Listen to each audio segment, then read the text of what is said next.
Ay, mukhang hindi ka talaga kakain ng sashimi. Kung gusto mo, bumili ka mag-isa mo.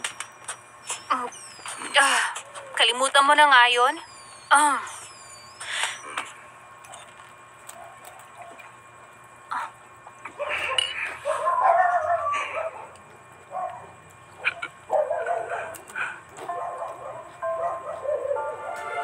Daryl, bakit nandito ka?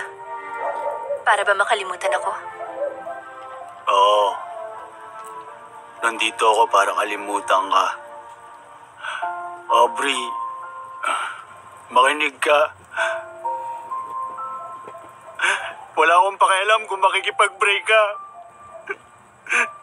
Pero nawasak talagang puso ko dahil kailangan natin maghiwalay gaya ng ginawa natin. Ako lang dapat ang nasaktan sa paghihiwalay natin. Pero kasi yung pamilya ko pati sila, sinaktan mo rin. Ay, tama na nga yan. O ikaw, ano nangyari? Ba't ka nandito, ha? Sino ba kasi ako sa tingin mo? Ay, ano ba namang klaseng tanong yan? Ikaw yung babaeng nagpapabili ng sigarilyo. Tapos, bigla-bigla ka nilang tumakbo na parang rhino, tas biglang humalik. Halik? Humalik? Anong ginawa ko? Alam mo bang pinagdadaanan ko ngayon? Nasaktan ang pride ng papa ko dahil sa akin. Kasalanan ko. Ano to? May dual personality ka? Ang pangit mo pag nakainom ka.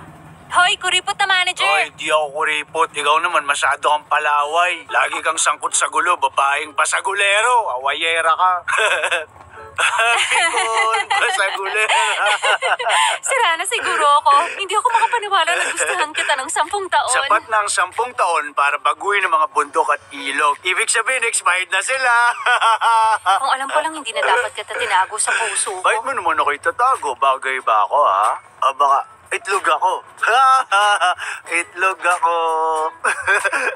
Itlog ako. Itlog ako. Gusto kong bumalik ang oras! Bayaran mo ang oras ko! Kung gusto mo lang ng bayad, pumunta ka dun sa service center, ma'am. Ayaw ko sanang pumatay ng taong tulad mo. Ano sayo mo? Ayaw mo?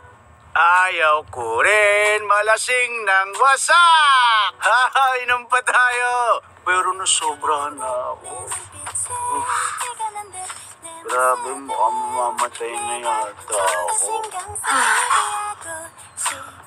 Excuse me! Alam niyo ba kung kailan tataas ang tubig? Kailan ko ba siya dapat itapon sa dagat?